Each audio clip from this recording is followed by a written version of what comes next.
Okay. हाँ। Sir जैसे हम कॉलेज में आते हैं तो जितने हमारे लेक्चर होते हैं हम वो तो ले लेते हैं, फिर हमारे पे टाइम इतना बचता है जो कि दूर का रास्ता रहता है हमारे घर का, तो हम काफ़ी सोचते हैं। मैंने कहा अभी तो हम वहीं रुकेंगे, तो उसमें ओके। हम क्या करें, क्योंकि टाइम वेस्ट ही होता है उसमें ज़्यादातर। हाँ, ये एक बड़ी इंटरेस्टिंग सी चीज़ तुमने पूछी है कि अगर आपके पास फ्री पीरियड्स हैं कॉलेज में या आप दूर से आ रहे हो और फिर घर जाने में थोड़ा सा वेट आपको करना पड़ेगा, तो देखो एक चीज़ है, एक जगह है जिसको बोलते हैं लाइब्रेरी, है ना।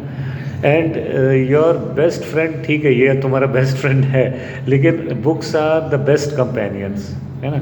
और बहुत सी जगहों पे लाइब्रेरी का नाम चेंज करके रिसोर्स सेंटर कर दिया गया है, because you will get the resources that you can always use for your improvement, and what you will learn will always help you out.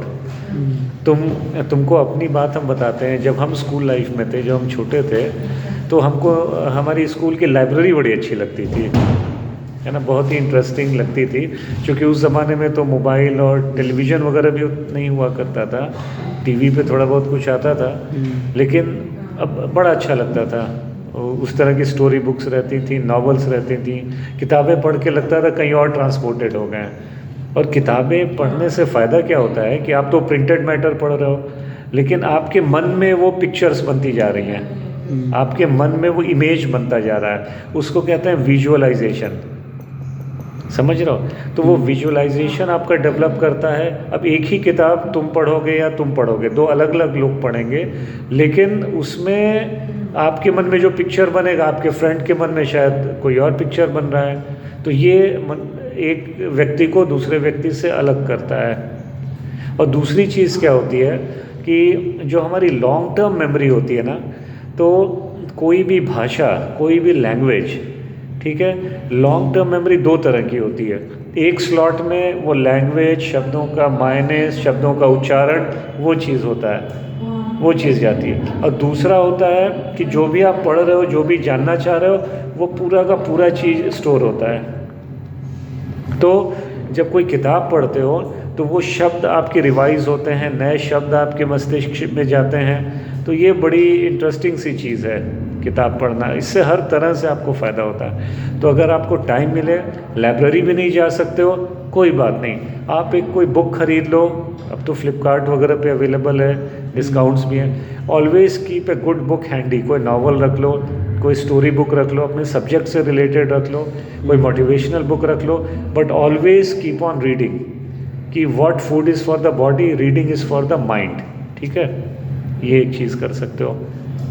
और कुछ सर बहुत बार ये देखा है कि हमारी डिस्ट्रैक्शन हमें बहुत ज़्यादा वो करती है, क्योंकि जब हम फोकस लगाते हैं तो डिस्ट्रैक्शन हमें इतनी वो करती है कि फिर वो मन करता है कि वो काम छोड़ के पहले वो काम कर लेते हैं। ओके, तो ये देखो, ये होगा, ये सबके साथ होता है कि आपको डिस्ट्रैक्शंस आता है ना। अब जैसे तुम पूछ रहे हो कि डिस्ट्रैक्शन हमेशा तुम्हारे मन में आता है, और डिस्ट्रैक्शन को कैसे हैंडल करें और कैसे एकाग्र हों।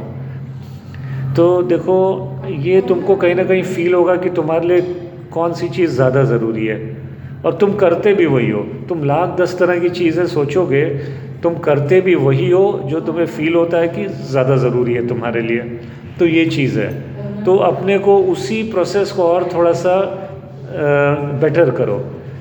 मैंने क्या फ़ील किया अपने खुद की लाइफ में कि हम भी बहुत डिस्ट्रैक्टेड रहते हैं, हर कोई रहता है। तो डिस्ट्रैक्शन कम होगा लिखने से। आप डायरी लिखने की कोशिश करो। मैं भी कुछ, है ना, 10 चीज़ें दिमाग पे हैं तो मैं लिखना शुरू करता हूँ, yo God help me, today I am feeling this problem is there, I don't know from where to begin with. तो अपने आप अगर तुम लिखते हो ना, तो अपने आप से एक तरह से तुम बातें करते हो, और धीरे धीरे तुम अपने मन की बात तुम किसी व्यक्ति से साझा करो। उससे बेहतर है कि तुम डायरी लिखो, और देखना खुद ब खुद लास्ट लिखते लिखते आखिरी में तुमको सोल्यूशन मिल ही जाएगा। मन खुद ही चीज़ों को सॉल्व करता जाता है, और ये चीज़ आप फील करोगे। तो डायरी लिखने की आदत डालो, डायरी में अपने मन की बातों को लिखने की कोशिश करो, बहुत मज़ा आएगा और वो एकाग्र हो गए। एक किताब भी है 7 habits of highly effective people, उसमें भी ये स्टीफन कोवे की है, उन्होंने कहा है कि diary writing is one of the most efficient habits which successful managers have, and all successful people they used to at least write, they used to plan their day. You plan your next day, what you want to do today, at least plan something.